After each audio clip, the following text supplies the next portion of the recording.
Hello साली मोंटा बेटी उड़ा दो कॉमेडी गिरिजा पंडा हमरो मिस्टर बोला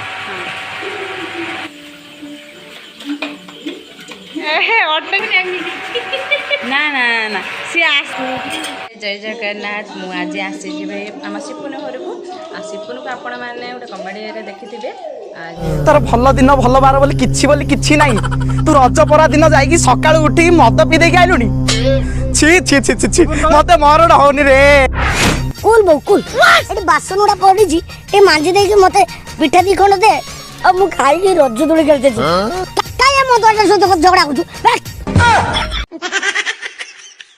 रज रज रज रज रज रज बेसी कथा न कहे शांति से बासन माज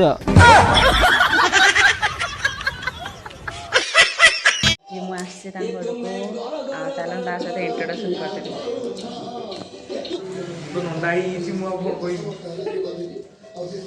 देखी आम हूँ कमेडी को कमेडी काका कॉमेडी गिरिजा पंडा हमरो मिस्टर देवा कॉमेडी देखी से केते कॉमेडियन करे झियो के बेसर हैला आमे तो फास्ट देखियो तो केते बार आमे फास्ट 10 थर से वीडियो पर 10 50 थर मुआ देई देखी लिपुना भारी दुष्ट तुमर जदि विश्वास होनी त टिओल मूल को लक्ष्य करिवो से गोटे कोळा जाई अछि ये तो मोगा माई पे कथा लो ये तो मोगा माई पे कथा ये तो मोगा माई पे कथा माने से को माने आम सिपनु कि आउ के देख लास्ट में हम तो कन्फर्म हेलु जे हो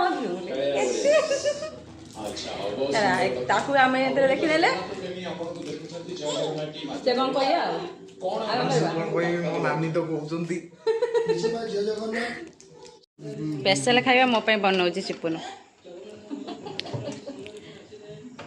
तबे मु आसुल से लंका मो ପାଇଁ केवल बनाउछि काटिछि सही काटी देकी जाइछि हो मो कति आने पे हो ना मो नानी मेसेज देखिनी केतले कोन मोर बापा थिलेनी बापा जाइले एठी ड्यूटी आइला परे मेसेज देखिनी नानी मेसेज कोलानी केते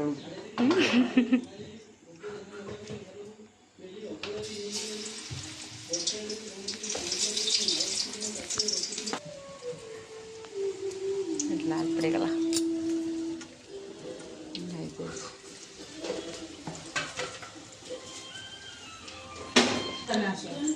हाय कौन तमें कुआड़े बुलुच भल लगे ना बाड़ी ये चुली रोसे करते कौन गछ लगे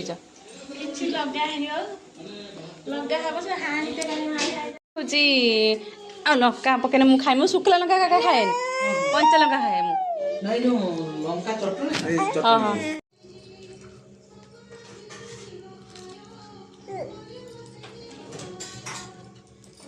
सिपुनु कहला हम घर को जाऊन ना किंतु मु लास्ट आम घर को आसला बाध्य घर को आसते पड़ा सी नथिले भी मुझे आसता काकी कका आसता देखा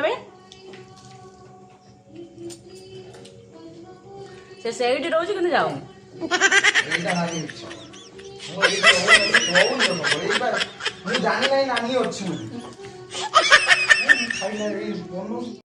देखो तो बापू ने आसी पहुँचे चलन ता सहित इंट्रोडक्शन आपन करदेवी वीडियो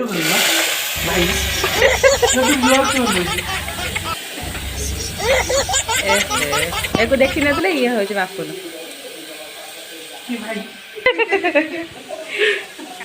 ए काकी माँ जीरा राइस रांधते लेखा ना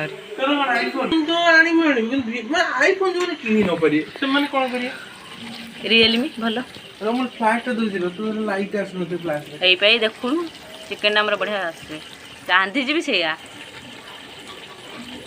राम दु चिके आमा से सुसु बापनु कदली पत्र टेस्ट और चिकन टा पड़ला पड़े तो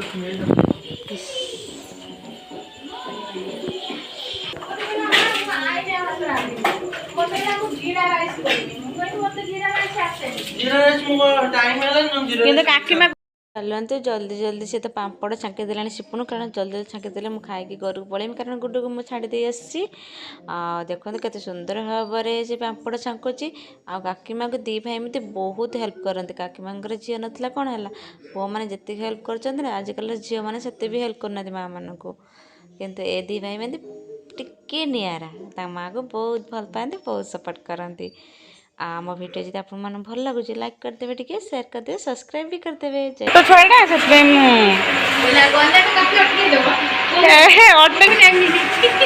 ନା ନା ନା ସିଏ ଆଜି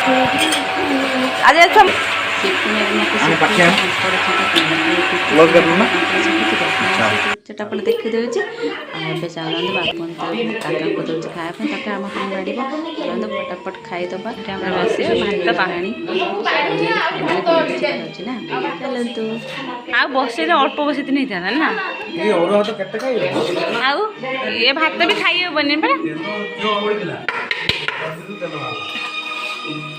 ତ ଆମ ବାପୁନ କେମିତି ଭାବରେ ବାଡ଼ୁଛି, ଗୋଟେ ଝିଅ ପିଲା ବି ଏତେ ସୁନ୍ଦର ଭାବରେ ବାଡ଼ି ପାରିବନି ଯେ ଯେମିତି ସିଏ ବାଡ଼ୁଛି।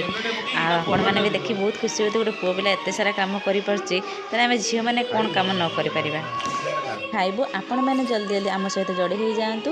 ଆପଣମାନେ ବି ଏଇ ସୁନ୍ଦର ଖାଇବାକୁ ଏନ୍ଜୟ କରନ୍ତୁ। ଆପଣମାନେ ବି ଘରେ ଏମିତି ଚୁଲିରେ ରୋଷେଇ କରନ୍ତୁ, ଖାଆନ୍ତୁ। ଆମ ଭିଡ଼ିଓକୁ ଏମିତି ଭଲ ପାଉଥାନ୍ତୁ, ଆଉ ସବସ୍କ୍ରାଇବ୍ କରି ଚାଲନ୍ତୁ, ଲାଇକ୍ କରନ୍ତୁ, କମେଣ୍ଟ କରନ୍ତୁ। ଜୟ ଜଗନ୍ନାଥ। ଶୀଘ୍ର ଶୀଘ୍ର ଖାଇକି ମୁଁ ଘରକୁ ପଳେଇବି। ବାଏ ବାଏ ସାଙ୍ଗମାନେ।